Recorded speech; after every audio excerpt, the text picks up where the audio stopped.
राधेचा राणा कृपे तारी भक्त जना अवतरलाचे कर्कमळे कीर्ती भरली हो मंडळे भार्गव रामाचा आचारी अंगी झालाचे प्रभुराया अवतरलाचे कर्कमळे कीर्ती भरली भूमंडळी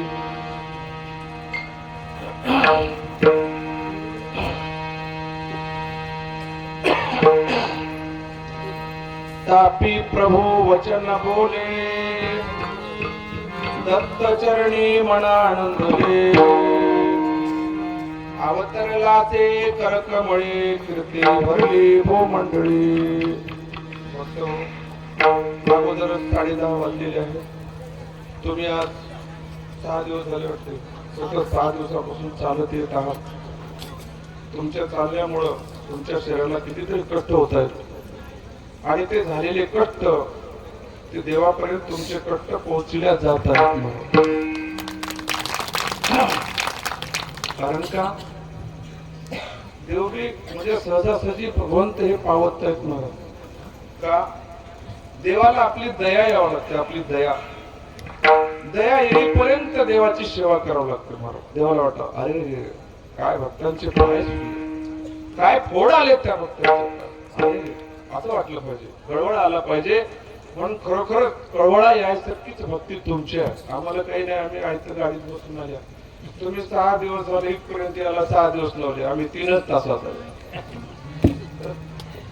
6 दिवस लागले तुम्हाला आम्ही 3 तासात.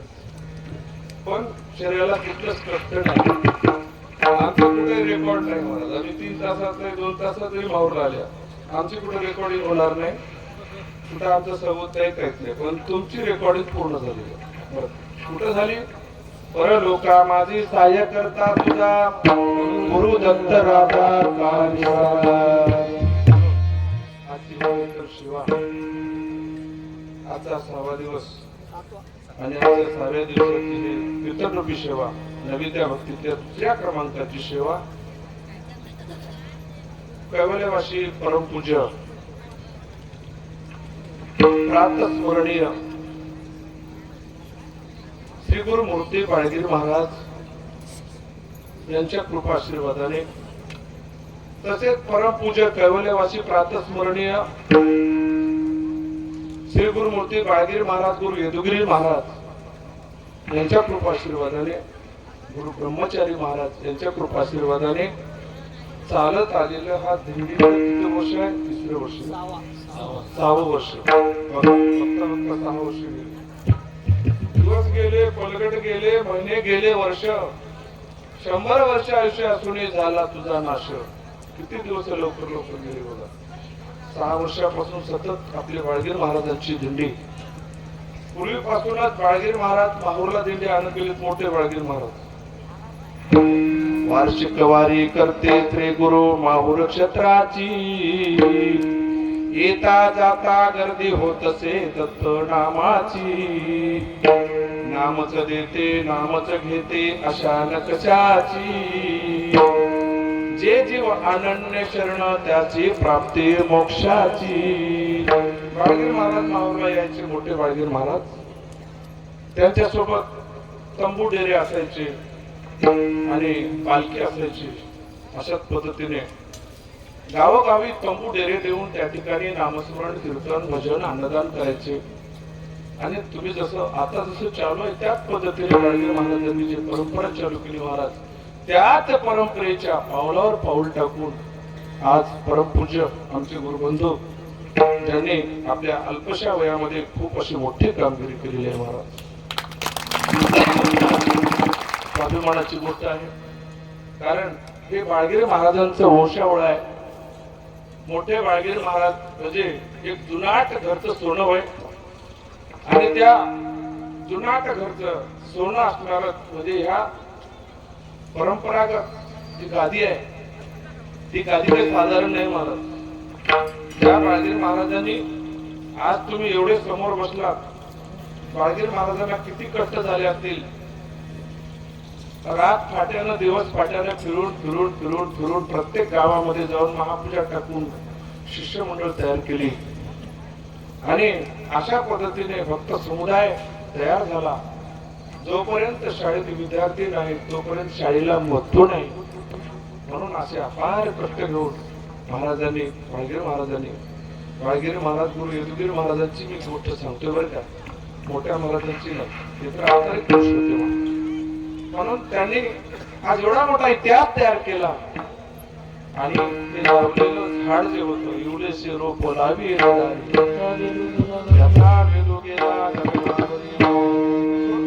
लावलेलं होतं, पण एवढा मोठा विस्तार झाला.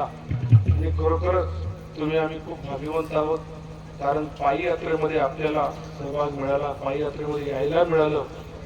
आणि हे भाग्य प्रत्येकाला लाभत नाही. अनंत जन्माची पुण्याई लागते तरच हे आपल्याला पायानं चालायला मिळते, देवाचं नामस्मरण करायला मिळते. दत्ता प्रभू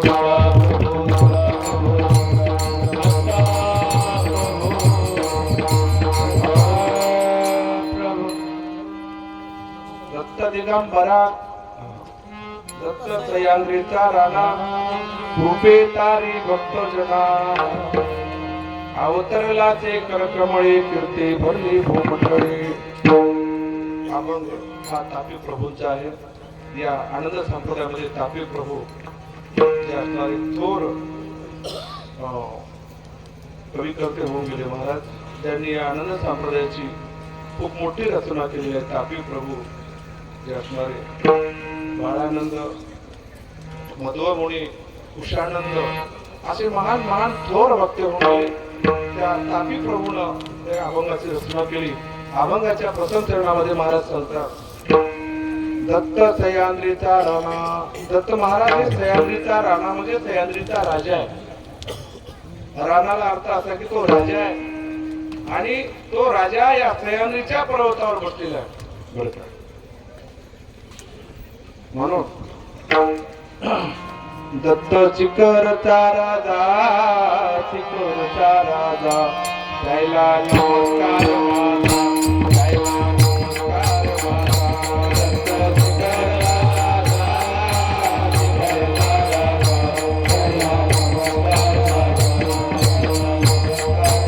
दत्त चिकरचा राजा, चिकरचा राजा त्याला नमस्कार माझा, दत्त चिकरचा राजा, चिकरचा राजा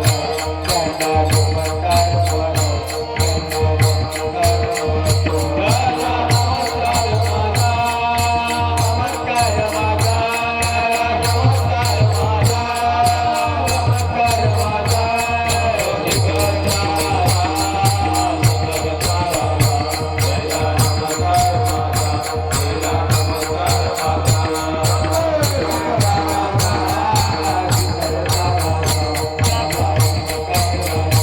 माझा, त्याला नमस्कार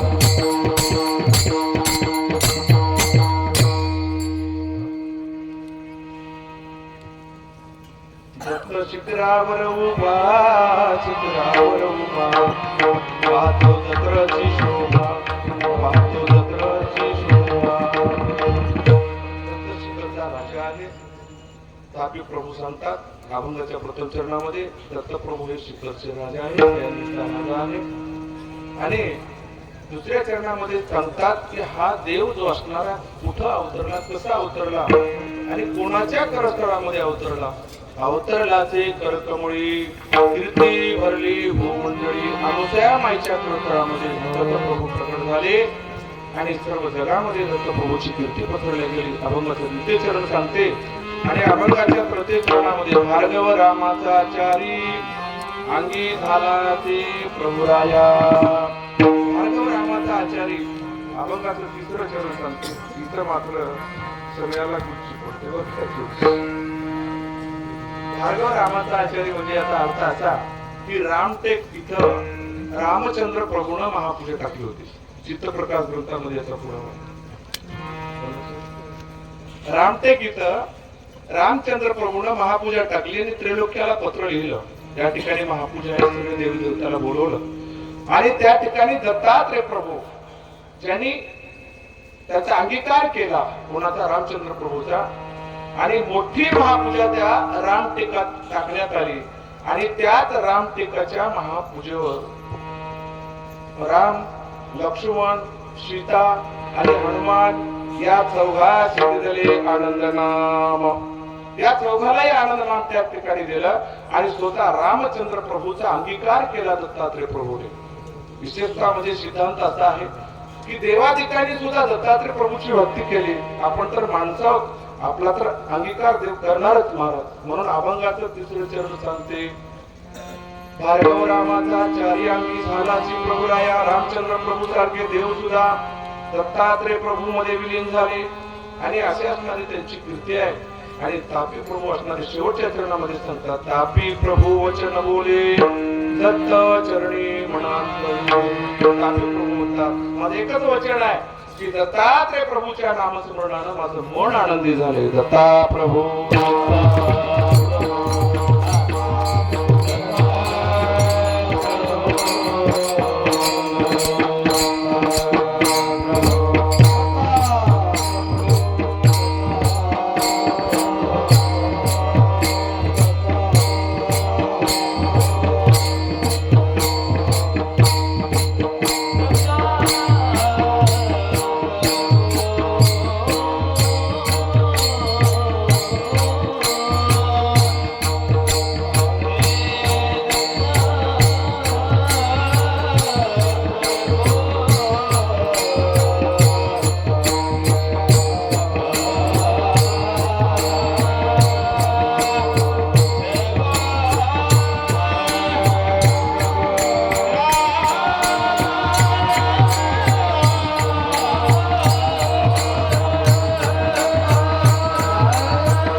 कारण या ठिकाणी आता जवळपास मला वाटतं 11 वाजत आहेत, 10:30 वाजत आहेत, 10:30 वाजले.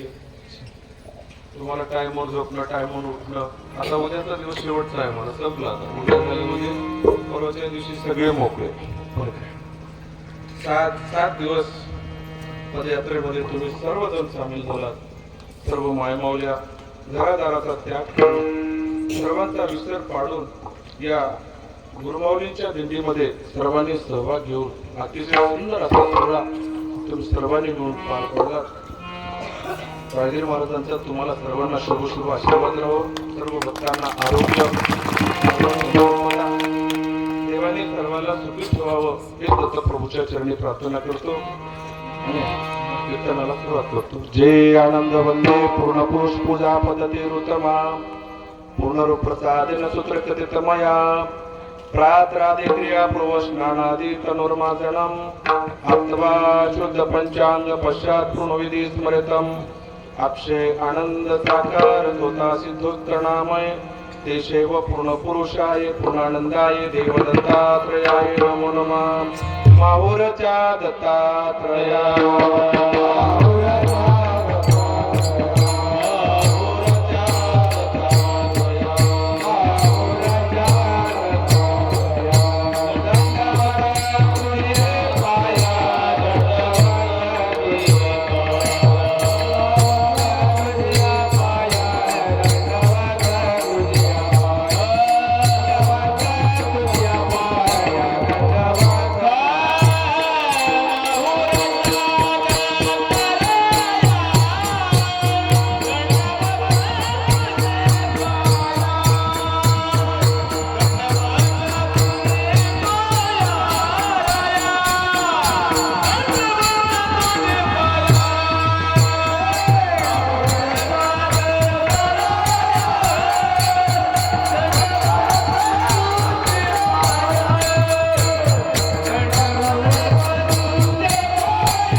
प्रथम चरणामध्ये महाराज म्हणतात दत्त तयान नाम रूपे तारे भक्तजना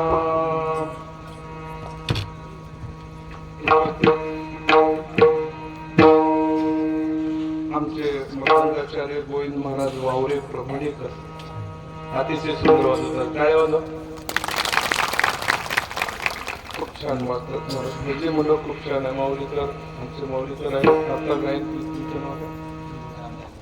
रामदास पाटील बोरगावकर. किती वेळेस नाव ऐकलं पण लक्षात नाही ना काय दोष आहे. असू द्या. रामदास पाटील किती सुंदर गायन करतात. आमचे आनंद महाराज बोरगावकर गडी बोरगावकर गायन बी करतात कीर्तन बी करतात. आनंद संप्रदायामध्ये आता ज्ञानाची काही कमी नाही महाराज.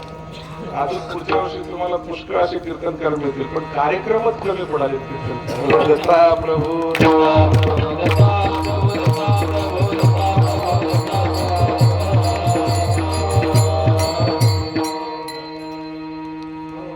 त्या ठिकाणी सर्व सहकार्यांनी खूप सुंदर असं सहकार्य महाराजांसोबत सर्व भक्तजन राहून लहान थोर मंडळी बाल आबाल सर्वांनी ज्याप्रमाणे कृष्ण परमात्म्यासोबत जसे सवंगडी होते त्याचप्रमाणे या ठिकाणी सगळे तुम्ही आणि सवंगडी खूप सुंदर अशी यात्रा तुम्ही या ठिकाणी करत आहात. खरोखरच अनंत जन्माचं सुकृत अनंत जन्माची पुण्य आहे. म्हणून आपल्याला हे सगळं काही घडत आहे.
आली आणि ते फळाला आणण्याचं काम संत महात्मे करतात.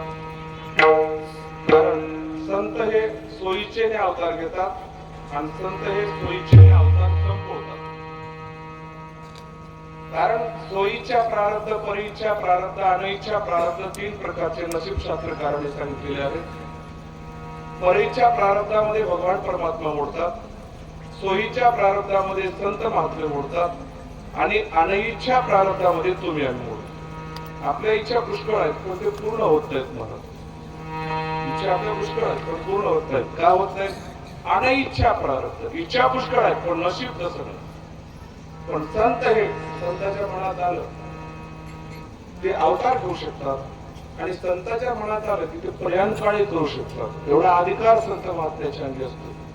म्हणून या ठिकाणी खरोखरच संतांच्या सानिध्यामध्ये आपलं जीवन हे पवित्र बनले जाते आणि आलेल्या जन्माचा आपलं सार्थक होते, कल्याण होते जीवाचे. हे सार्थक आणि कल्याण करण्यासाठी याच्यासाठीच एक बँक या ठिकाणी खोलण्यात आलेली आहे. मला बँक उघडण्यात आली. बँक आपण पुष्कळ बँका बघितल्या आणि पुष्कळ बँकाचं नावही ऐकलं, पण या ठिकाणी जे अत्रिया अनुसया माता, रत्ना मात्रिया अनुसया माता अनुष्ठान बँक म्हणजे हे केवळ आणि निवळ जीवाच्या उद्धाराची बँक. याच्यामध्ये कुठलाच असा स्वार्थ नाही. आपण करोडो रुपये जरी कमवलं तरी ते पैसे इथंच राहतात, पण ह्या बँकेमध्ये टाकलेले पैसे मात्र आपल्या सोबत येतात. दत्ता प्रभू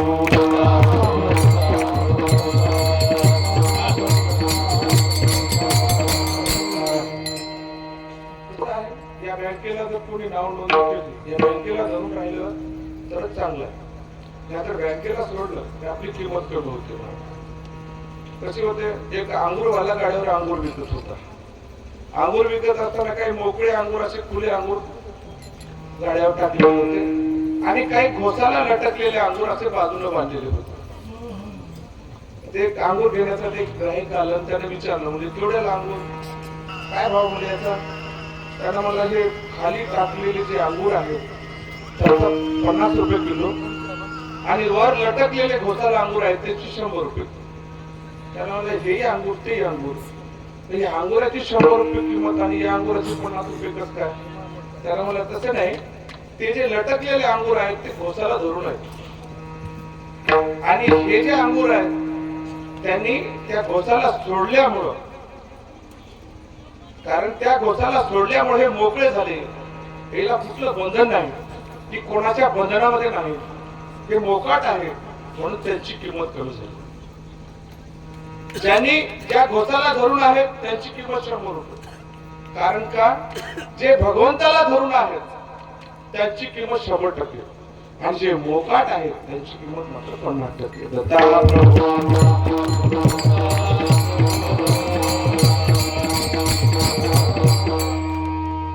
आपण ठरवायचं आहे, आपण घोसाला धरून राहायचं किंवा मोकळं फिरायचं. बरं काय, मोकळं फिरायचं कसं आहे की नाही? मोकळं फिरलं तर तुम्हाला कोणी जवळ बोलवणार नाही, पण ज्याप्रमाणे माय मावल्या जात्यामध्ये दळण दळतात आणि जात्यामध्ये वरण टाकतात, दळण टाकल्यानंतर त्या जात्याला कुठं असतो महाराज, आणि जे दाणे टाकत असताना ते दाणे काही कुठ्याला अडकतात आणि बाकी सगळे त्या याच्यामध्ये गेल्यानंतर त्याचं पीठ होऊन जाते. जे कुट्याला अडकलेले दाणे आहेत तेवढे मात्र सुरक्षित राहतात, बाकीचं मात्र पीठ होऊन जाते. त्याप्रमाणे आपण सद्गुरूची कास धरली, सद्गुरु बोध हृदय टचला, ज्ञान दीप उजळीला, तेने पूर्ण दृश्य झाला सद्गुरु स्वामी शिष्याशी. म्हणून सद्गुरूचा बोध हृदयामध्ये ठसल्यानंतरच आपल्याला ज्ञान दीप प्रकाश प्राप्त होतो. कोणाला ज्ञान विचारायची सुद्धा गरज नाही. म्हणून अशा पद्धतीची बँक या ठिकाणी महाराजांनी तयार केलेली आहे. लवकरात लवकर बँकेमध्ये कस्टमर व्हा आणि आपलं खातं उघडा. दत्ता प्रभू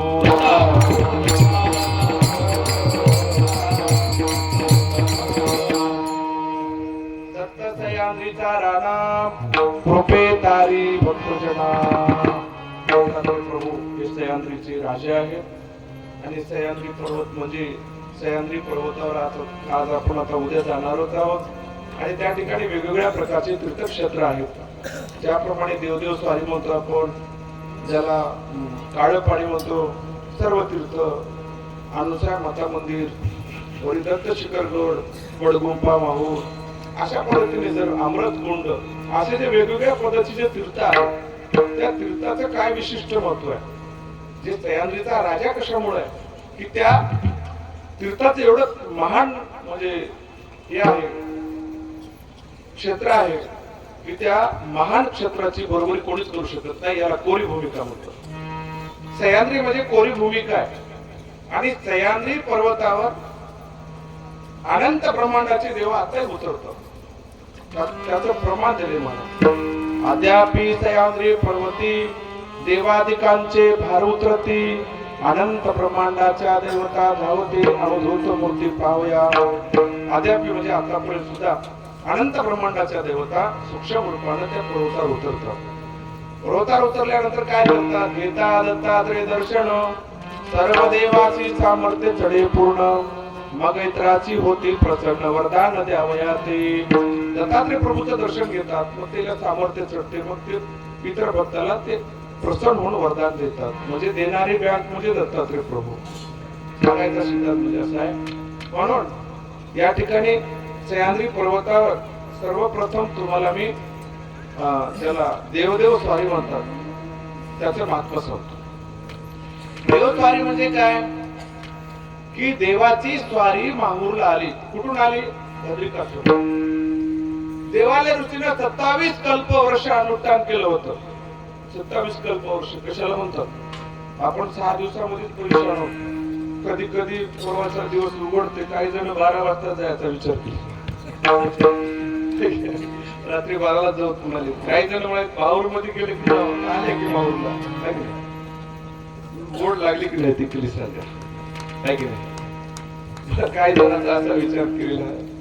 परंतु या सह्याद्री पर्वतावर आल्यानंतर ज्याला देवस्वारी आपण म्हणतो, प्रभू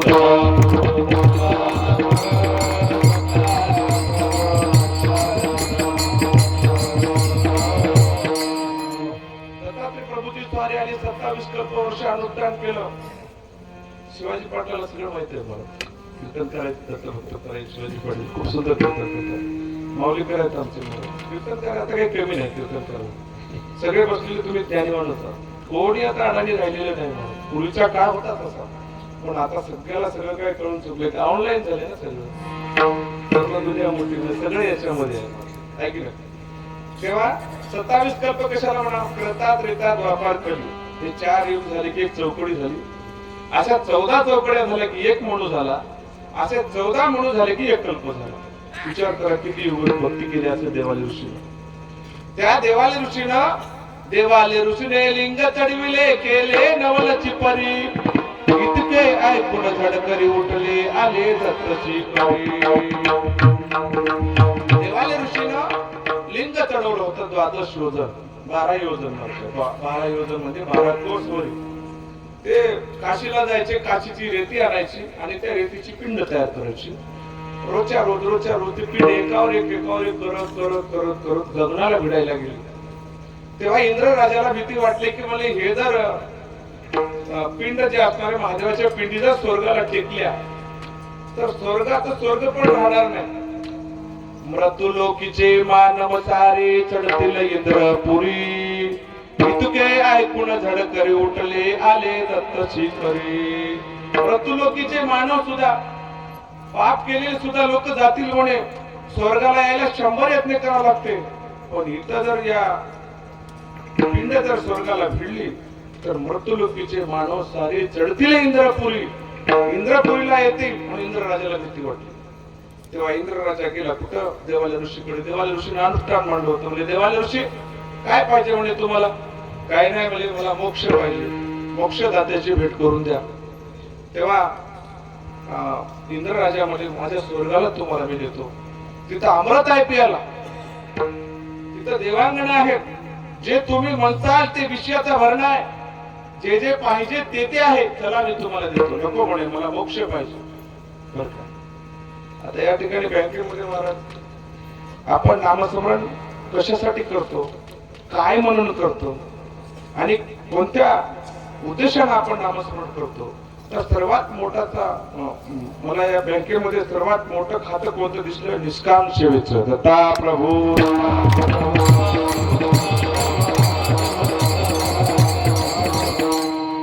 महाराज सांगतात, परी भाळू नका त्या कामास्वाधीन. परी निष्काम होऊन आनंद स्मरा, म्हणजे कुठलीच कामना करू नका. कर्म न वादे कारिष्टे महापरिशु पदाचरणम, कर्माची अपेक्षा करू नका. देव देत राहतो. फक्त देवाचं नाव घेत राहा, नामस्मरण करत राहा, चांगलं वागत राहा, एवढंच. म्हणून त्या देवालय ऋषीला इंद्रदेव म्हणतात. देवालय ऋषी मी तुम्हाला पाहिजे ते देतो. पण देवालय ऋषी म्हणतात नको, मला मोक्ष पाहिजे. मोक्षाच्या देवाची मला भेट करून दे. त्यांनी कानाला हात लावले, म्हणजे मोक्षाचा देवच कोण आहे आम्हाला काहीच माहित नाही म्हणे. काय माहित आहे त्याला मोक्षाचा देव कुठं राहत होते बरं काय. तेव्हा इंद्र राजाचे असणारा परेशान झाला, त्याला वाटलं आता हे देवाले ऋषी अनुष्ठान सोडणार नाहीत, मग आपलं राज्यपद जाईल. म्हणून प्रत्येकाला महाराज खुर्चीचीच भीती आहे, काय की नाही. प्रत्येकाला खुर्ची पाहिजे, देव असो की माणसं असो, खुर्चीसाठी माणसं परेशान होतं, परेशान होतं रात्रंदिवस हात जोडण्यावरच. आता सुरू होणार आहे खुर्ची बरं काय. म्हणून अशा पद्धतीने त्या इंद्रदेव असणारा चिंतातूर झाला आणि नारद ऋषी त्याला भेटले. नारद ऋषी म्हणतात, इंद्र राजा तुम्ही का चिंतातूर दिसता. त्याला मला असा असा प्रकार आहे, देवालय ऋषीने लिंग चढवायला सुरुवात केली आहे, सगळे लोक माझ्या स्वर्गाला येतील, माझं स्वर्गपद घेतील, मग माझं काय राहील. नारद मुनी म्हणे घाबरू नका, तो ज्या देवासाठी हा जाज्वल्य नावाचा ऋषी अनुष्ठान करायला बसला ते देव माहित आहे म्हणे मला कुठं आहे. कुठं आहे म्हणे, भद्रिकाश्रमाला त्रिअनुसयाच्या आश्रमामध्ये दत्तात्रय प्रभूचा अवतार झाला आणि त्या ठिकाणी दत्तात्रय प्रभू आहेत, तुम्ही जाऊन त्यांना घेऊन या. नारद ऋषीने सांगितलं. इंद्र चंद्र नारद हे गेले महाराज बद्रिकाश्रमाला. गेल्यानंतर त्या ठिकाणी अत्री अनुसया माता बसले होते. अनुसया मातेला नमस्कार केला, म्हणजे माते देव कुठे राहतात. अनुसया माता म्हणजे बापू काय सांगू मी, अत्री नंदन म्हणते सर्व परंतु ने नते मुळे वाटता. त्यांना आम्हाला आम्ही मायबाप म्हणले, त्यानंच आमचा मायबाप. देवच मायबाप होय, देवाला मायबाप नाही. देव सगळ्याचा मायबाप आहे. कृपे तारी भक्तजना आहे की नाही. सगळ्यावर कृपा मायबापाचीच असते आणि मायबाप जेवढा आशीर्वाद बोबीच्या देठापासून देतात तेवढाच आशीर्वाद देव देतात. म्हणून त्यावेळेस अनुसया मातेला सांगितलं, म्हणजे देव हे कुठे राहतात, कसे राहतात, कुठे जातात हे आम्हाला काही माहिती नाही, पण आमच्या माहितीप्रमाणे सांगतो. बाजूला एक आम्रवृक्षाची झाडी आहे, त्या आम्रवृक्षाच्या झाडीमध्ये एक तळ आहे आणि त्या तळ्याच्या पाळूला महाराज बसलेले आणि त्या ठिकाणी तुम्ही जा. इंद्र चंद्र नारद ऋषी गेले आणि त्या ठिकाणी दत्तात्रय प्रभू बसले होते. अनन्य भावानं लोटांगण केलं आणि दत्तात्रय प्रभूला म्हणतात, महाराज आणि तुमच्या नावासाठी जाज्वल्य नावाचा ऋषी सह्याद्रीला अनुष्ठान करतो आणि त्याचा अनुष्ठान आता आहे, उग्र अनुष्ठान आहे महाराज. त्या पिंडीची दाहकता इतकी वाढली, त्या पिंडीच्या आसपास 12 कोसाच्या मध्ये जो कोणी प्राणी येईल, जीवजंतू सगळा जळून भस्म होत आहे. म्हणून काही करा, तुम्ही त्या ठिकाणी या आणि आम्हाला तारा, आमच्यावर खूप मोठं संकट आले, त्राई माम असं म्हणत त्यांनी नमस्कार केला दत्तात्रय प्रभूला सांगितलं, काळजी करू नको म्हणे, मी तुमचं सगळं संकट निवारण करेल. तेव्हा तुम्ही चालायला लागा पुढे. इंद्र चंद्र नारद ऋषी पुढे आले. त्यांना वाटलं या देवालय ऋषीच्या आसनावर बसणारा असा.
आल्यानंतर देवालय ऋषीच्या आसनावर देव बसले. देवालय ऋषी गेले होते भागीरथीला, स्नान करून रेतीचा गोळा सोबत घेतला आणि घेऊन पुन्हा देवाले रुची असणारे आपल्या सह्याद्रीला आले आणि ज्या ठिकाणी अनुष्ठान करत होते त्या ठिकाणी आले आणि बघता तर काय त्यांच्या आसनावर कोणीतरी बसलेलं दिसलं. खूप राग आला मला, खूप राग आला, क्रोध आला. त्रिभुवनामध्ये माझ्या आसनावर बसण्याची कोणाची ताकद नाही, पण माझ्या आसनावर बसणारा कोण आहे म्हणून त्यांना खूप राग आला आणि रागापोटी त्यांच्या डोळ्यामधून ज्वाळा निघू लागल्या. धड धड धड धड ज्वाळा निघू लागल्या, पण त्या अविनाश रूपाला काही झालं नाही महाराज. देव हसायला लागले. अरे म्हणले, मी जाळ लावल्यानं जळणार नाही, पाण्यामध्ये मी बुडणार नाही, मला वारा शोषण करू शकत नाही, मला कोणी मारू शकत नाही, कारण सर्व माझ्या स्वाधीन आहेत. महाराज खेळ खेळूनी नाना परी आपण बनला सूत्रधारी. नाना प्रकारचा खेळ करून सूत्रधारी बनलेला भगवंत त्या आसनावर बसला होता. देवाला ऋषीने खूप प्रयत्न केले, पण त्याला कळालं की आपण एवढे प्रयत्न करून सुद्धा या पुरुषाला काही होत नाही. ज्या देवाची आपण भक्ती करत आहोत, ज्या देवाचं नामस्मरण करत आहोत, तोच देव आपल्या आसनावर बसलेला आहे असं त्याच्या लक्षात आलं. आणि अन्य भावानं चरण धरले आणि चरण धरून देवाला ऋषीनं त्या दत्तात्रय प्रभूला, दत्तात्रय प्रभू म्हणतात, माग भक्ता काय पाहिजे तुला? तेव्हा देवाले ऋषी म्हणतात, मला मोक्ष पाहिजे. म्हणून तेव्हा त्याला मोक्ष रूपी पद पावन करून दिलं. म्हणून त्याला देव देव स्वारी असं म्हणतात. दत्ता प्रभू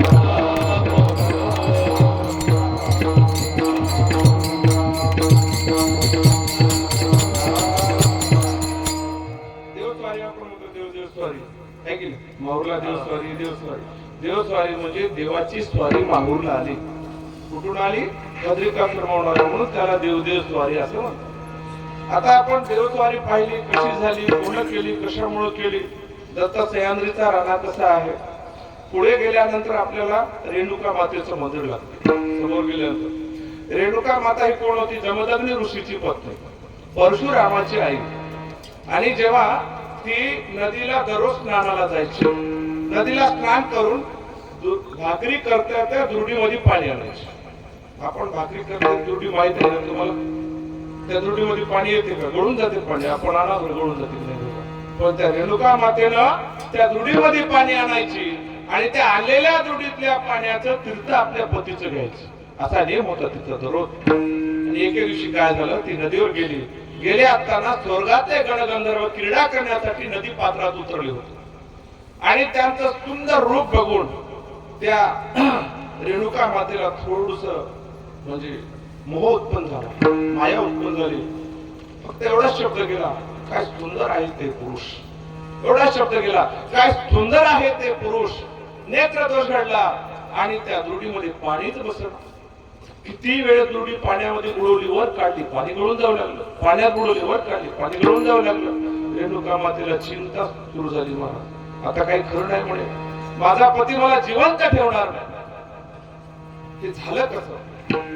खूप पश्चाताप झाला. ती हातात झाली आणि दुर्डी हातात घेऊन नुसत्या हाताने ती आश्रमात आली. जमदग्नी ऋषीने बघितलं, काय झालं तुम्हाला?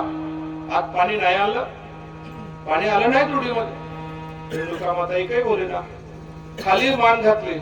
घातल्यानंतर जमदग्नी ऋषी म्हणतात, तुझ्याकडून अपराध घडला. कोणता अपराध? नेत्र दोष घडला तुझ्याकडून. आपण आपल्या डोळ्यांना बघत असताना आपल्या ह्या डोळ्याला काय बघावं हे कोण सांगतात? संत महात्मे सांगतात. तुकाराम महाराज काय सांगतात? जे जे दिसे भूत ते ते जाणीजे भगवंत. आपल्याला जगात काय बघायचं? फक्त भगवंत बघायचं. बापूजी वडिलांनी बाळगिरी महाराजाला विचारलं, म्हणजे देवा मला तुम्हीच दिसावं, जिकडं बघलं तिकडं. काय करावं लागते सांगा. याचा काही कोणता मंत्र आहे का?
ऋषीनं काय केलं महाराज, परशुरामाच्या वडील भावाला बोलून, परशुरामाच्या भावाला बोलवलं.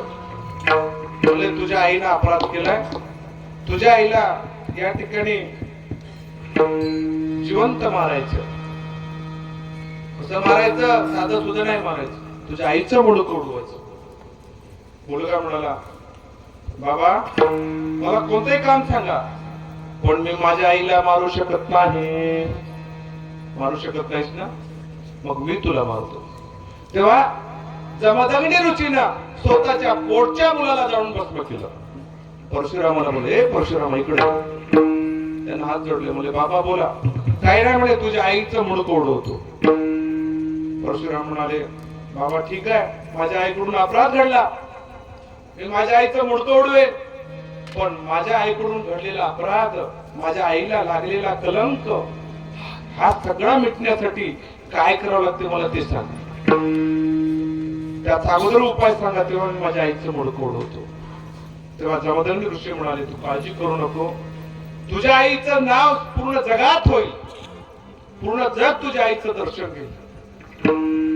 तेव्हा परशुरामाने काय केलं, हातामध्ये फरस होतं महाराज, फरस म्हणजे कुऱ्हाडीला फरस म्हणतात, ते नावाचं शस्त्र घेतलं, आईचं मुंडकं उडवलं. मुंडकं उडवल्याबरोबर धड एकड शिर कमळ एकड पडलं. तेव्हा जमदग्नी ऋषी म्हणतात तुझ्या आईला जर पवित्र करायचं असेल, पावन करायचं असेल तर सह्याद्रीला जा, कारण सह्याद्री ही कोरी भूमिका आहे. कोरी भूमिका आश्रमजीचा वसे, त्या ठिकाणी कोरी भूमिका आहे, आणि त्या भूमिकेला गेल्यानंतर तुझ्या आईचा संपूर्ण कलंक निघून जाईल, संपूर्ण कलंक दूर जाईल, पवित्र बनल्या जाईल. सगळं जग येऊन 3.5 शक्तीपीठापैकी एक पीठ म्हणून नतमस्तक होईल. दत्ता प्रभू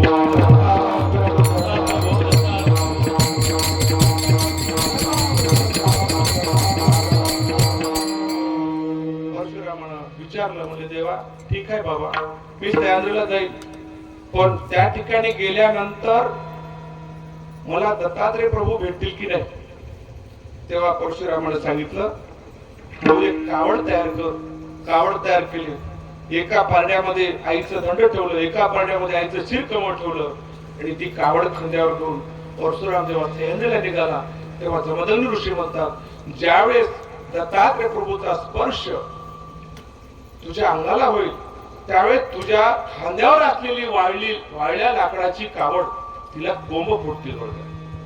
ता भेट देतले जमदग्नी सोता, कोंब फुटे कावडे तुझ भेट होता, मुळपेट तापोने वाटेची लावी, तैसे श्री दत्ता मद भेट द्यावी, तैसे श्री दत्ता मद भेट द्यावी, तैसे श्री दत्ता मद भेट द्यावी. जमदग्नी सुता म्हणजे जमदग्नी ऋषीचा मुलगा, त्याला सांगितलं तू कावड घेऊन सह्याद्रीला जाय. तेव्हा कावड घेऊन सह्याद्रीला आला. आल्यानंतर एक योगी पुरुष, पायामध्ये खडावा आहे, हातामध्ये गुरुछडी आहे, गुरुळे केस आहेत, सुंदर असं स्वरूप आहे, अनंत सूर्याचं तेज त्यांच्या चेहऱ्यावर दिसत आहे महाराज. असं असणारं स्वरूप पुढून येत असलेलं दिसलं, पण परशुरामानं ओळखलं नाही. कावड घेऊन चाललेला परशुराम होता, पण तो योगी पुरुष जवळून जात असताना त्या थोडस हलका स्पर्श झाला. हलका स्पर्श झाल्याबरोबर त्या खांद्यावर घेतलेली कावड होती लाकडाची, त्याला कोंब फुटले, ओले कोंब फुटले. आपण लावलेलं रोपट येत नाही महाराज, वाळलेल्या लाकडाला कोंब फुटले, एवढी शक्ती त्या प्रभू भजनामध्ये आहे. तेव्हा परशुरामाने जे आहे ते कावड खाली ठेवली, त्या योग पुरुषाचे चरण धरले.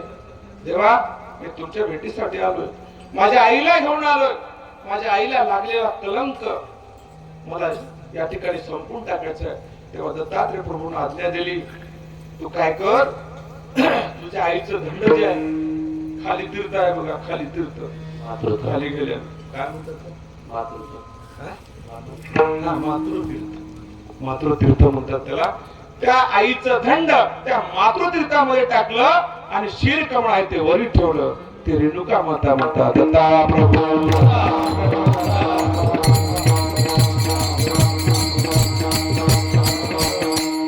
दत्त सह्याद्रीचा राणा, रूपे तारे भक्त जना. म्हणून सह्याद्रीचा राणा दत्तप्रभू आहे. अशा पद्धतीची रेणुका माता शिखर. आता देवस्वारी, रेणुका माता शिखर आणि दत्तगड. आता उद्या आपण दत्तगडावर जाणार. दत्तगड म्हणजे काय आहे? दत्त शिखरावर ज्यावेळेस दत्तात्रय प्रभू बद्रिका आश्रमावरून सह्याद्रीला आले, ते परत गेलेच नाही. आत्र ऋषी अनुसया माता आणि आत्र ऋषीने त्या ठिकाणी वाट बघून बघून देवाची देव काय परत येत नाहीत, म्हणून त्यांनी सह्याद्रीला आले. महाराज ज्यावेळेस सह्याद्रीला आले त्यावेळेस गडावर दत्तात्रय प्रभू विराजमान होते आणि त्यावेळेस आत्र ऋषी अनुसया मातेने आराधना केली. देवा तुम्ही आलात, आम्हाला दर्शन नाही तुमचं. किती दिवस झालं तुमची वाट बघत आहोत आम्ही, तुम्ही गेलेले आलात नाहीत. म्हणून देवाने त्या ठिकाणी दर्शन दिलं. कोणाला? आत्र ऋषी अनुसया मातेला. दर्शन देऊन त्या ठिकाणी गुप्त झाले. बापूजी सीधा विरूप, बापूजी सीधा विरूप,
अनुसया मातेला दत्तात्रय प्रभू प्रगट होऊन भेट दिली आणि त्या ठिकाणी गुप्त झाले. म्हणून गुप्त झालेली जागा म्हणजे दत्त शिखर गडाची आहे. मग त्या ठिकाणी दत्तात्रय प्रभूचं स्थान आहे. लोकांनी विचारलं, मला महाराज सह्याद्री पर्वतावर दत्तात्रय प्रभू राहतात आणि त्या मंदिरामध्ये महादेवाची पिंड कशी? आता पिंड आहे ना महादेवाची, आहे की नाही? पण त्या पिंडीवर जे मुकुट करून बसवलेला आहे, चांदीचा मुकुट आहे महाराज दत्तात्रय प्रभूचा. त्या काळामध्ये बाळगीर महाराजाला संतोष भारती महाराजांनी आज्ञा केली होती, गडावर येऊन नामस्मरण करा. 16 महिने नामस्मरण केलं आणि तेव्हा बाळगीर महाराजांनी प्रश्न केला, महाराज हे जे दत्तभक्त सह्याद्रीला येतात आणि दत्तात्रय प्रभू या ठिकाणी आहेत म्हणून येतात आणि मंदिरामध्ये जर बघितलं तर महादेवाची पिंड त्यांना दिसेल, पण त्यांना वाटेल की आपण इथं दत्त म्हणून येता इथं महादेवच आहेत, मग याच्यासाठी काय करावं? मंत्र महाराजांनी बाळगीर महाराजाला विचारलं, म्हणजे काय करावं गुरु सांगा. तेव्हा महाराज म्हणजे काही नाही, तेव्हा या पिंडीवरती दत्तात्रय प्रभूचा मुकुट करून बसवावा. तेव्हा बाळगीर महाराजांनी दत्तात्रय प्रभूचा मुकुट करून बसवलेला आज गडावर. दत्तात्रय प्रभू म्हणून आज आपण जाणले जातो. पण सप्तकर्ण ग्रंथामध्ये सप्तलिंगाचा प्रकार सांगितला. 7 लिंग, ज्याला गुरुलिंग, शिवलिंग, आत्मलिंग, सद्गुरुलिंग जे आपण म्हणतो, असे 7 लिंग सांगितले जातात. मग 7 लिंगापैकी हे लिंग कोणतं आहे? त्याला सद्गुरु लिंग असं म्हणतात. दत्ता प्रभू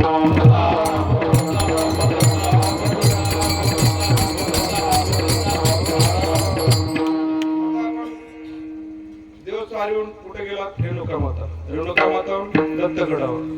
आता हे कसे निर्माण झाले ते तुम्हाला थोडक्यात मी माहिती दिली आहे, पुरेपूर नाही बरं काय. तिथून आपण आता खाली उतरल्यानंतर सर्व तीर्थ लागते की नाही? सर्व तीर्थ पायापाशी आहे उत्तम पुण्य राशी. सर्व तीर्थ म्हणजे त्या सर्व तीर्थामध्ये जगातले 3.5 कोटी तीर्थ येऊन पडतात. त्याच्यामध्ये 3.5 कोटी तीर्थ, संपूर्ण जगामध्ये 350 लाख तीर्थ आहे, त्याच्यापेक्षा जास्त नाही. ते 3.5 कोटी तीर्थ तिथे येऊन पडतात आणि आपल्या अंगावर सुद्धा रोम 3.5 कोटी रोम आहेत. दत्ता प्रभू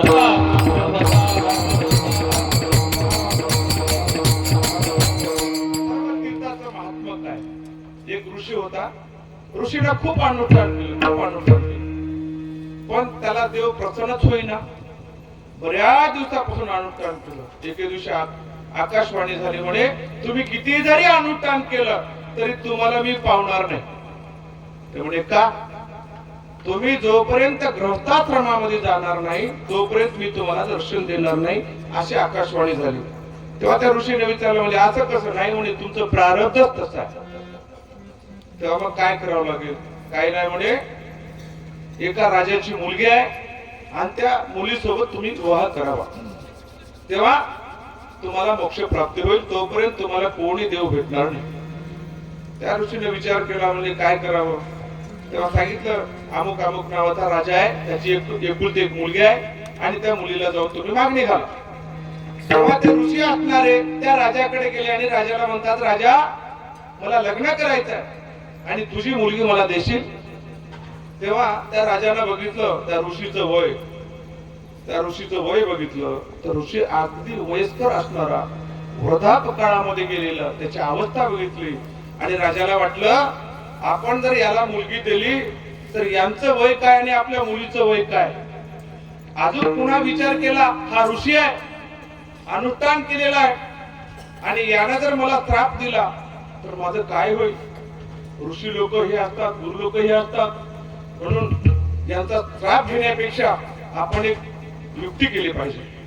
तो राजा म्हणाला, महाराज माझी काय हरकत नाही, तुम्हाला मी माझी मुलगी देतो, पण माझ्या मुलीला विचारा तुम्ही तुमच्या सोबत लग्न करेल की नाही.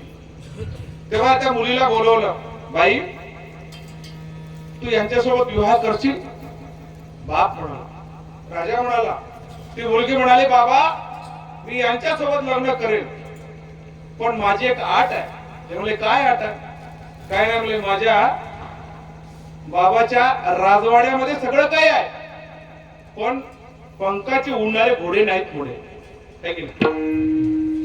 पंखाचे उडणारे घोडे नाही, आणि ते घोडे तर माझ्या बापाला 500 घोडे जर तुम्ही दिला तर मी तुमच्या सोबत विवाह करेन. ऋषीला प्रश्न पडला. ऋषी ब्रह्मदेवाकडे गेला. ऋषी म्हणाला, ब्रह्मदेवा आणि मला 500 पंखाचे घोडे पाहिजे, ते मला दे. ब्रह्मदेव म्हणाले, माझ्याकडे तेवढी ताकद नाही म्हणे, मी देऊ शकत नाही.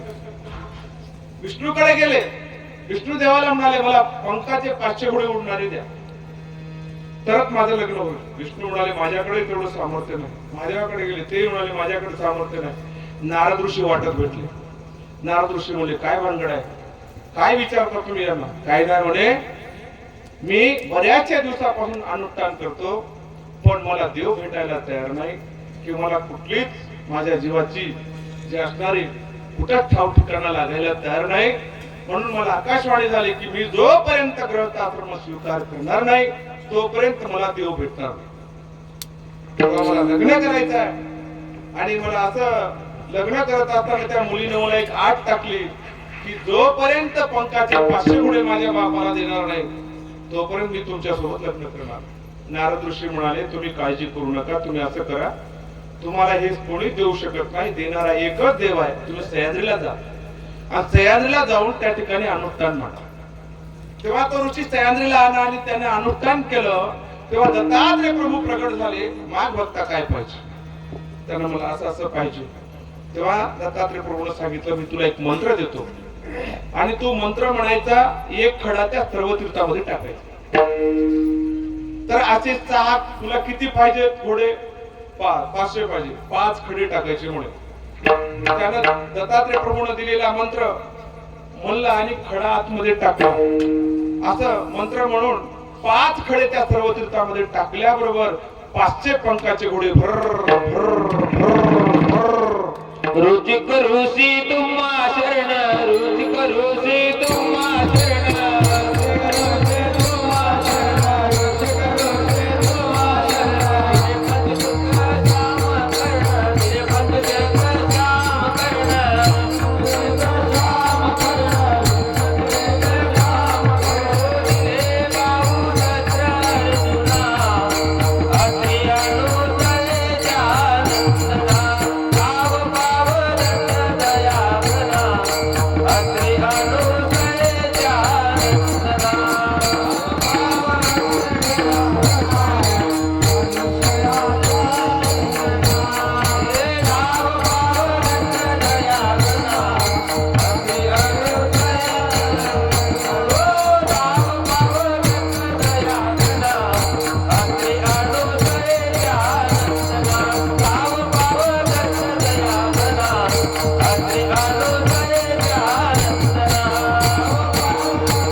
त्या ऋषीने जे आहे ते मंत्र दिला आणि दत्तात्रय प्रभूने सांगितलं हे मंत्र मी देईन, ते टाकल्यानंतर घोडे उडतील, येतील, आल्यानंतर तू जोपर्यंत त्या राजाच्या घरापर्यंत जाईपर्यंत मागं परतून बघू नको.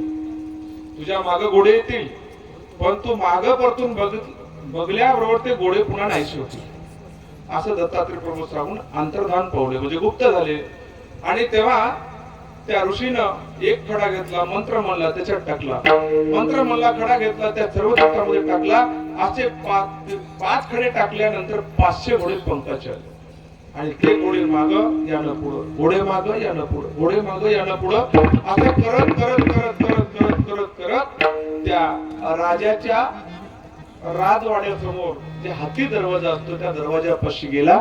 आणि त्याच्या मनामध्ये शंका आली, आपण इथपर्यंत आलो, पण आपल्या पाठीमागे घोडे आहेत की नाही हे म्हणून थोडस त्यानं परतून बघितल्याबरोबर सगळे घोडे दगडाचे झाले.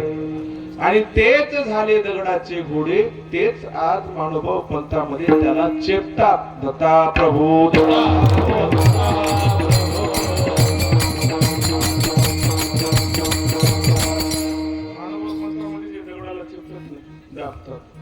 ते होत घोडे, दुसरं काही.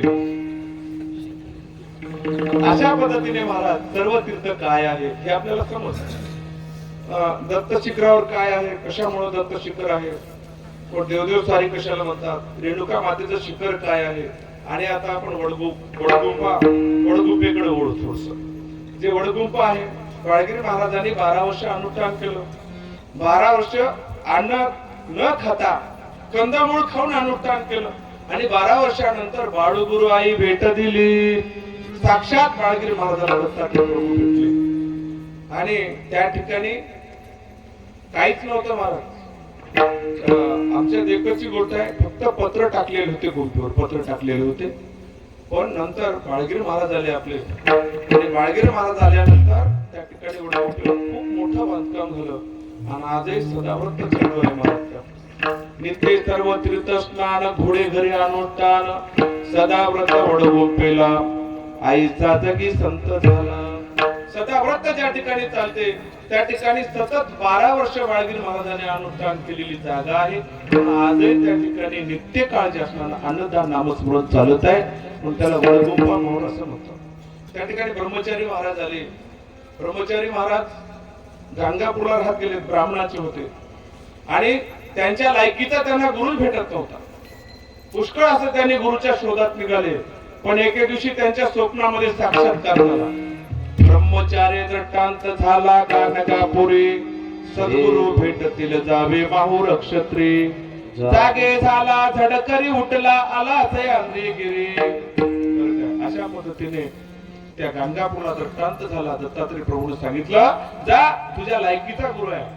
मग तेव्हा गाणगापूरहून ब्रह्मचारी महाराज सह्याद्रीला आले. तेव्हा बाळगिरी महाराज अमृत कुंडावर नामस्मरण करत बसले होते. अमृत कुंडा करीत बैसले होते स्मरण. ब्रह्मचार्य येऊन बसले वटवृक्षातळी. दत्त नाम सप्ताह सुरू केला त्याच वेळी. अमृत कुंड कशाला म्हणावं? ज्यावेळेस समुद्र मंथन झालं, समुद्रामधून विष निघाला आणि अमृत निघालं. आणि त्यावेळेस दैत्य हे अमृताचा कुंड घेऊन पळत होते. पळत असताना या सह्याद्री गडाच्या वरून जात होते.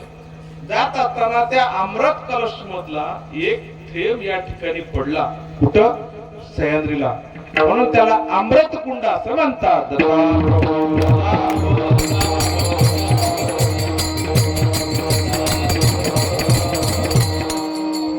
आपल्याला इथपर्यंत माहिती झाली. आता त्याच्यानंतर काळं पाणी म्हणतात बघा. काळं पाणी, काळं पाणी कमंडलू तीर्थ आहे की नाही? काळं पाणी, काळ्या पाण्याची आंघोळ केली. काळं पाणी जर आपण सतत 3 दिवस आंघोळ करून 3 दिवस पिलं तर काळ हे आपल्या जवळ येणं असं शास्त्र सांगते. कळी काळाच्या मारू तोंडी मरणाची मुरडून मुंडी. म्हणून कळी काळाच्या तोंडामध्ये मारण्याची ताकद त्या तीर्थामध्ये आहे. म्हणून त्याला काळं पाणी असं म्हणतात. दत्ता प्रभू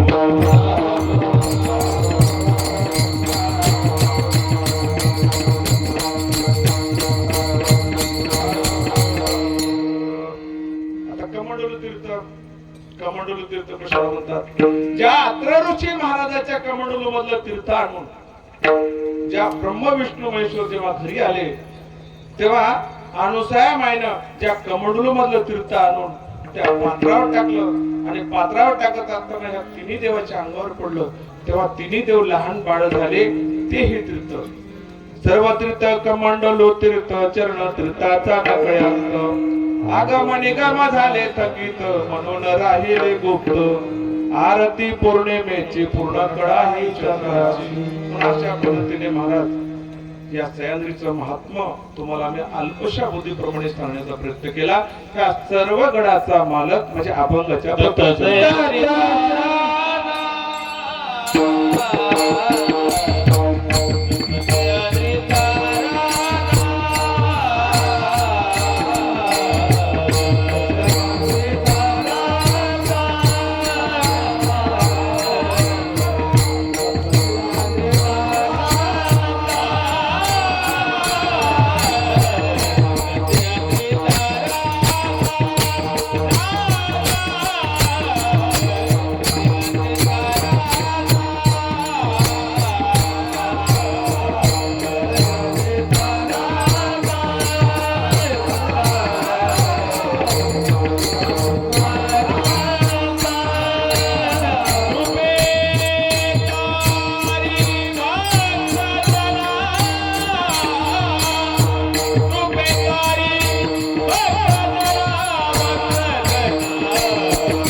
अवतरलाची करकमळे कीर्ती भरले भूमंडळे. म्हणून सह्याद्रीचा राजा हा दत्तात्रय प्रभू आहे महाराज. म्हणून सह्याद्रीचे असणारे पवित्र पर्वत सह्याद्री पर्वतावर रत्न मंचक टाकिले परात पर परमेश्वर त्यावर पौडले. परात पर परमेश्वराचा आसन ज्या सह्याद्री पर्वतावर आहे. दररोज दत्तात्रय प्रभू निद्रास्थान म्हणून या ठिकाणी येतात. कोल्हापूरला भिक्षा मागतात आणि सगळ्या देवी देवतांना तृप्त करतात.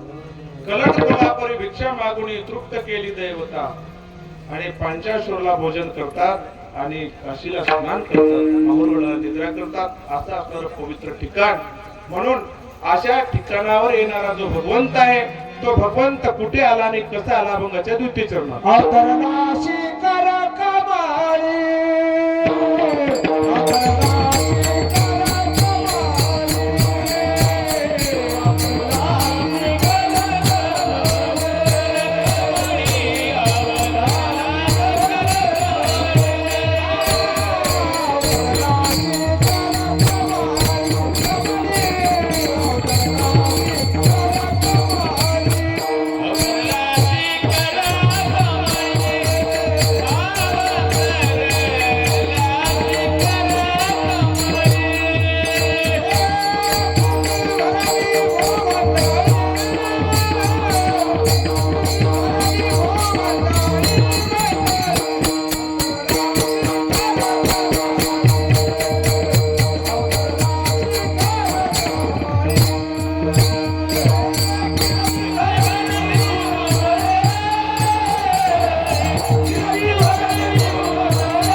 जाण अनुष्ठान करती दोघे जण अहोरात्र करते स्मरण तया बद्रिकाश्रमाचे. आता ऋषी अनुसूया माता बद्रिकाश्रमाच्या ठिकाणी 60,000 वर्ष 60 सहस्त्र म्हणजे 60,000 वर्ष अनुष्ठान अनुसूया माईने केलं. आणि त्यावेळेस अनुसूया माईनं दोन्ही कर आपले समोर करून त्या आनंद मालकाची आराधना केली.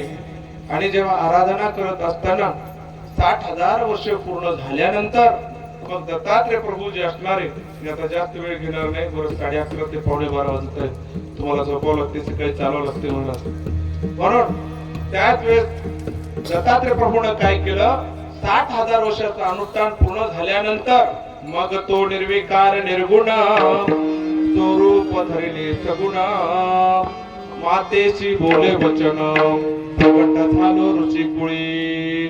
मग तो सगुण धरून दत्तात्रय प्रभू म्हणाले, सगुण स्वरूप धरून त्या अनुसूया माईच्या क्रस्थळामध्ये ऋषी कुळामध्ये दत्तात्रय प्रभू प्रगट झाले.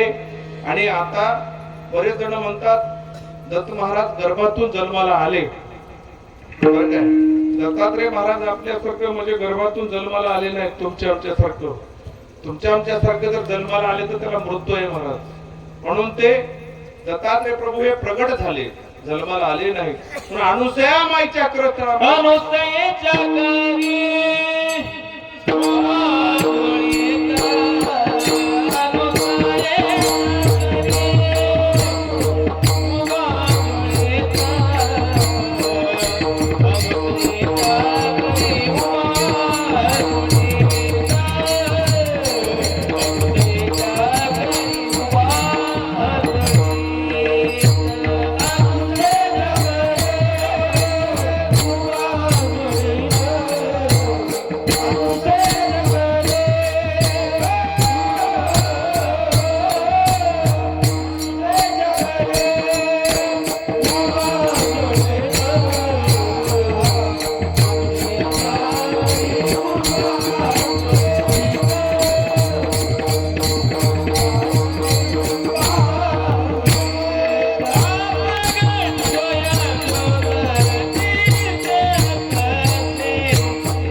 दत्तात्रय प्रभू प्रगट झाले.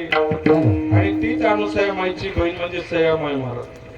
परिक्रमाला आल्यावर सयामाईचा माळस सयामाईच्या डोंगरावर आहे की नाही, सयामाई आणि अनुसूया माई दोघी जणी माऊला राहत होत्या. दोघीला एक गुंफा होत्या महाराज. दोघीने अशा आपलं ते काय म्हणतात गुंफा टाकल्या होत्या. आणि त्या गुंफेमध्ये दोघी जणी राहत होत्या. आणि योगायोग असा की माहूरच्या डोंगराला आग लागली. आग लागल्यावर सयामाईची झोपडी जळाली, अनुसूया माईची जळाली नाही. तेव्हा सयामाई म्हणाले अनुसूया माईला, ती बहीण होती ना, म्हणजे अनुसूये तुझी गुंफा जळाली नाही, माझी का जळाली? अनुसूया माई म्हणते की मी लग्न केलेले आहे, तू लग्न केली नाहीस. तर म्हणे लग्न न केल्यामुळे काय होते, जोपर्यंत स्त्रीने लग्न केलं नाही आणि जोपर्यंत आपल्या पतीची सेवा केली नाही तोपर्यंत पातिव्रत्याची सामर्थ्य तिच्या अंगी येत नाही असं सांगितलं. दत्ता प्रभू दत्ता प्रभू दत्ता प्रभू दत्ता प्रभू दत्ता प्रभू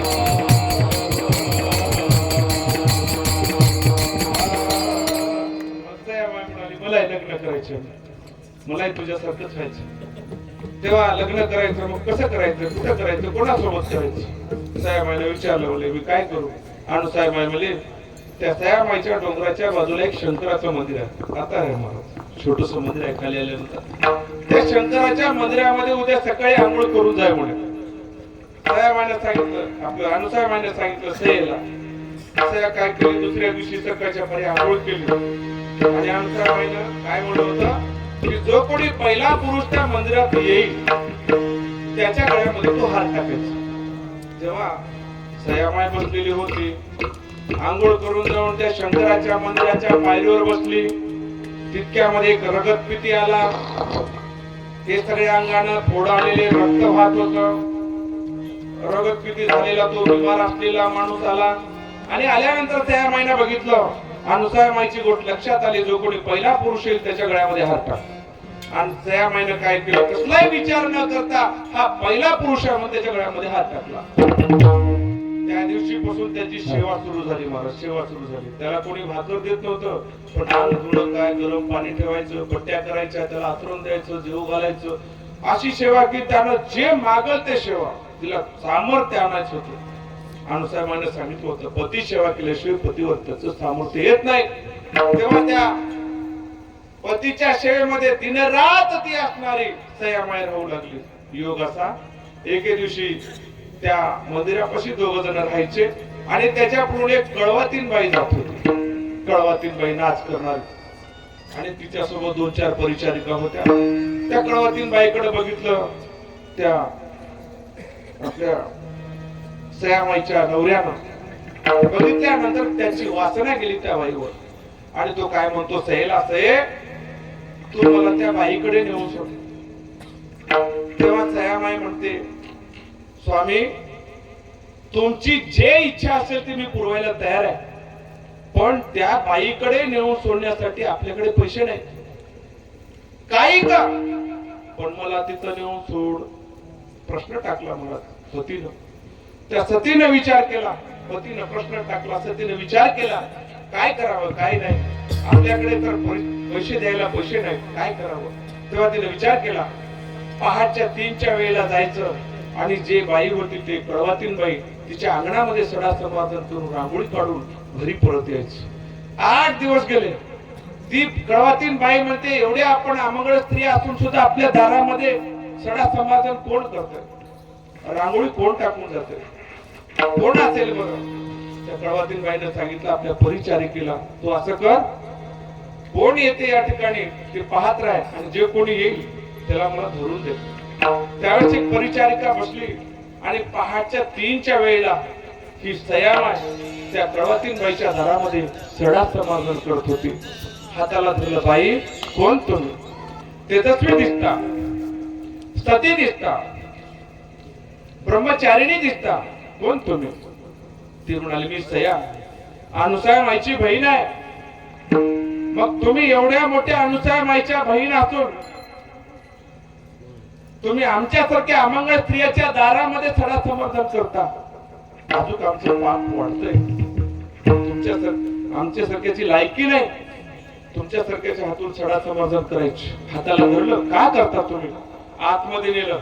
कळवातीन बाईने विचारलं, का करता तुम्ही? काही नाही म्हणे, माझ्या पतीची वासना गेली तुमच्यावर आणि माझ्या पतीनं मला सांगितलं की मला तुमच्याकडे आणून सोडा. तुम्ही आम्हाला तेव्हाच का नाही सांगितलं?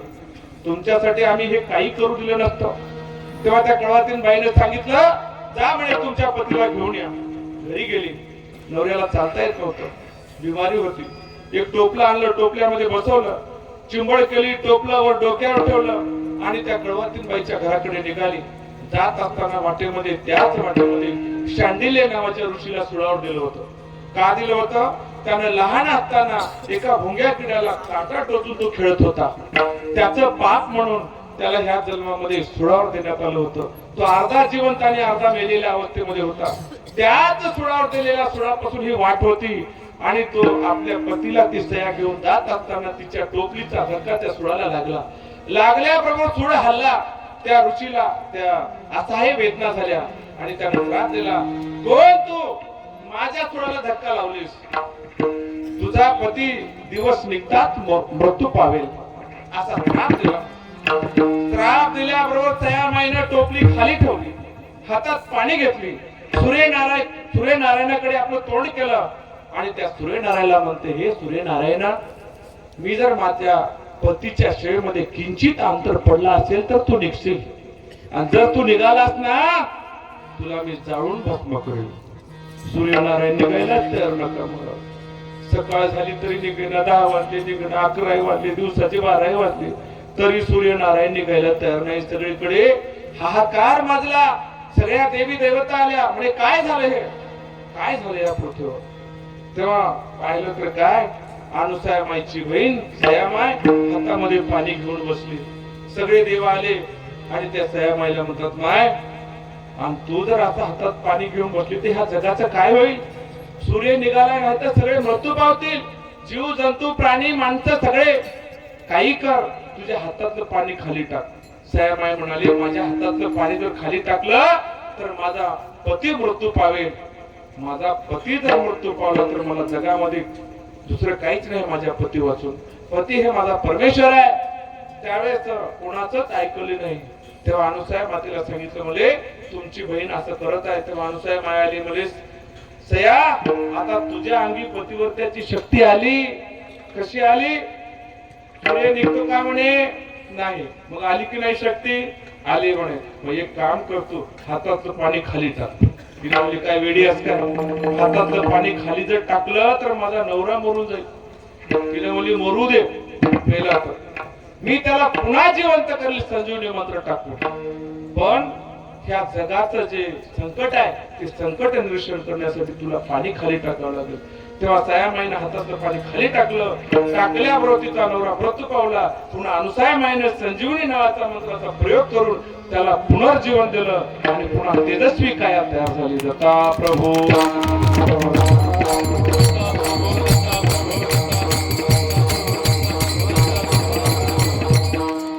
अवतरलाचे कर्कमळी, कीर्ती भरली भूमंडळी. अशा पद्धतीने महाराज त्या दत्तात्रय प्रभूची कीर्ती संपूर्ण जगतामध्ये अभंगाच्या तिसऱ्या चरणात. हरे गोड रामाता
प्रभू राया.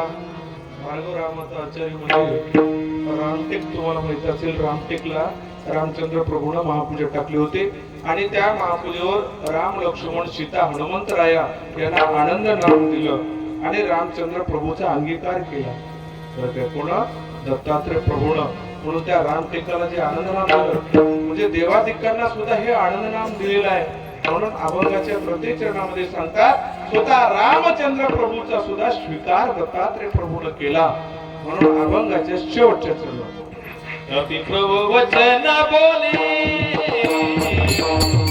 कपि प्रभु वचन बोले, वचन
राणीचा राणा कृपे तारे भक्तजना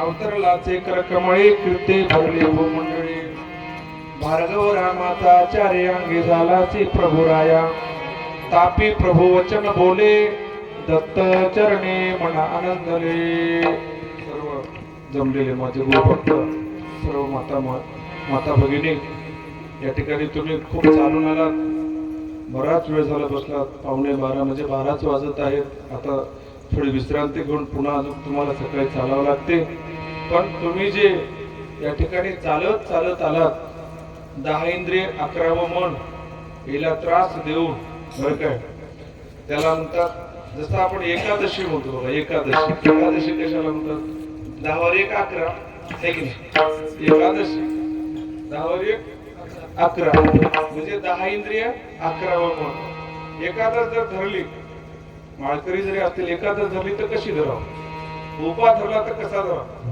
3दा भगर खाऊन 3दा साबुदाणा खाऊन शेंगदाणे खाऊन उपास धरू नका तुम्हाला उपास कुठे गवसाले ते सांगा आम्ही घेतला 2-4 उपास इकडे राहिला उपासी बसला कुपासी जेवण तो भक्त देवापासी या युगामध्ये उपास नाही पण जरी उपास केल्या तरी हे वैदिक दृष्टिकोनातून वैदिक शास्त्र काय सांगते की ज्या दिवशी आपल्याला उपास करायचा कडकडीत उपास करायचा म्हणजे सकाळच्या परी आपल्या हातावर जेवढं पाणी मावत तेवढंच पियच दुपारी एकदा सकाळी एकदा संध्याकाळी एकदा एवढंच 24 तास काहीच खायचं नाही त्याच्यामुळे काय होते आपली जे म्हणजे कोरडा दिवस पाळा आणि डेंगू ताप टाळा आले का लक्षात दत्ता प्रभू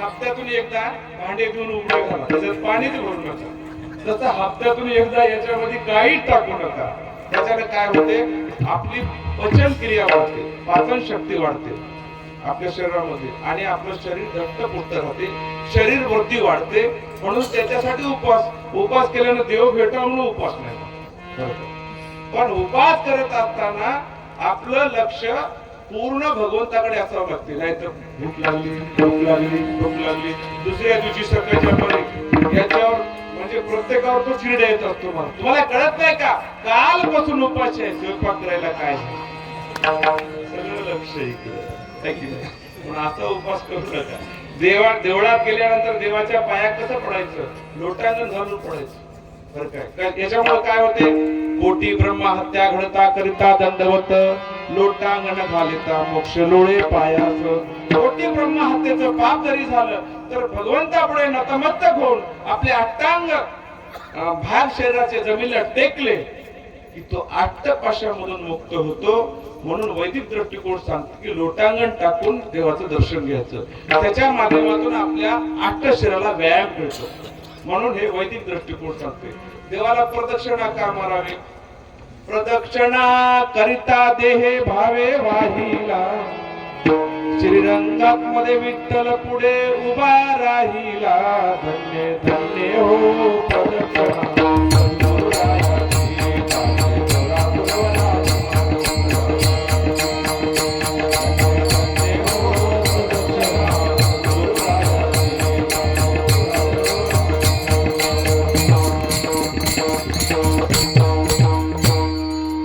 प्रदक्षिणा घालावी 108 वेळा प्रदक्षिणा घाला म्हणून ब्राह्मण सांगतात कशामुळे 108 वेळा जर आपण देवाला फिरले तर आपल्याला व्यायाम मिळतो शरीर पुष्टी चांगली राहते पण त्याच्यातून जीवाला मोक्ष किंवा कुठला फायदा होईल अजिबात नाही दत्ता प्रभू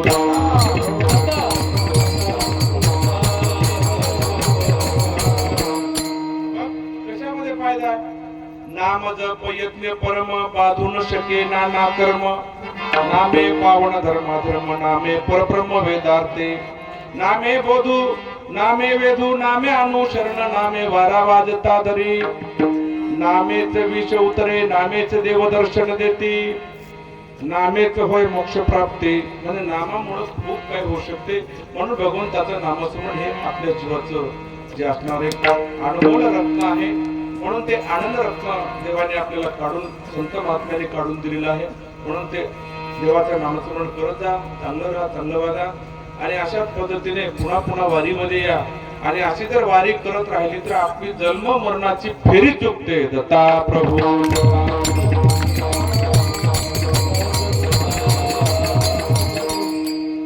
काही जण वाऱ्या करतात महाराज. आमच्या गावात एका बाईने वारी केली 3 वर्ष. तिच्या पोराला लेकरूच नव्हतं. तिला म्हणजे माझ्या पोराला लेकूर होते देवा म्हणून मी वारी करतो. 3 वर्ष वारी केली. 3ऱ्या वर्षी खरंच पोरग झालं. पोरग झाल्यावर 4थ्या वर्षी तिने वारी सोडून दिली. काम सर्व वैध म्हणून वारी सोडून दिली. म्हणून मी देवाला म्हणलो देवा अजून 10 वर्ष जर लेकरू देईना गेला असतं तर आमचं एक कस्टमर गेलं नसतं.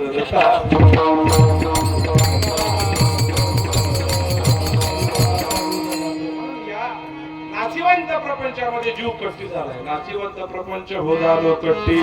म्हणून नाशिवंत काही मागू नका. देवाला काहीच मागू नका. फक्त तुम्ही सोक्ष मोक्षानं चला. तुमच्या घरामध्ये जेवढे काही प्रश्न असतील, जेवढे संकट असतील, जेवढे दुःख असतील, जेवढे गटांतर असतील, घरामध्ये एक आले तर एक पाहिलं, एक पाहिलं एक पाहिलं, 3 पैसे आले कुणीकडे चालेत, घरामध्ये एक मत लागणं आले, भांडणं व्हाले, ते सगळं काही देवावर सोडून टाका आणि चालत असताना एवढं मात्र करा, पदोपदी नामस्मरण करा. म्हणजे त्याचं पुण्य तुम्हाला मिळते. नाम घेता वाटे चाले यज्ञ पाऊला पावले. एका एका पावलाला देवदत्त आपापल्या मनामध्ये म्हणत चालायचे आणि देवदत्त म्हणत सह्याद्री गाठवायची. आणि सह्याद्रीला गेल्यानंतर तुम्ही इकडे 1000 वेळ देवदत्त म्हणलेलं नव्हतं आणि सह्याद्री पर्वतावर गेल्यावर 1 वेळा देवदत्त म्हणलेलं नव्हतं. इकडे तुम्ही कुंटला नाम उडवलेलं नव्हतं आणि सह्याद्रीला 1 कणभर केलेलं नव्हतं. इकडे मनभर केलेलं नव्हतं आणि तिथं कणभर केलेलं नव्हतं. म्हणून सह्याद्रीचा जो महिमा आहे ते कोणीही देवाला वर्णू शकणार असा महिमा आहे. म्हणून त्या ठिकाणी आज खरोखरच 12 वाजलेले आहेत का. खूप सुंदर अशी दिंडी. उद्याचा शेवटचा दिवस आणि उद्या रात्रीला महापूजा होणार आहे आणि त्या ठिकाणी उद्या दत्तभक्त परायण आमचे गुरुबंधू शेवटचं कीर्तन गुरु नारायणगिरी महाराज यांचं कीर्तन होईल आणि पहाटे भोपाळ्या होतील, काकड आरती होईल आणि यात्रेची पूर्ण सांगता होईल. म्हणून एक बार आता सगळ्यांनी दत्तप्रभूचं भजन करून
आम्हाला 4 दिवस वावरू द्या या माणसं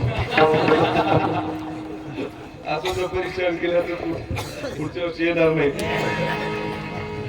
म्हणून दत्त सह्याद्रीचा राणा कृपे तारे भक्त जना अवतरलाचे करकमळे कीर्ती भरली भूमंडळी भार्गव रामाचा आचार्य अंगी झालाचे प्रभू राया अवतरलाचे करकमळे कीर्ती भरली भूमंडळी तापे प्रभू वचन बोले दत्त चरणे मनानंदले अवतरलाचे करकमळे कीर्ती भरली भूमंडळी जय आनंद जय जय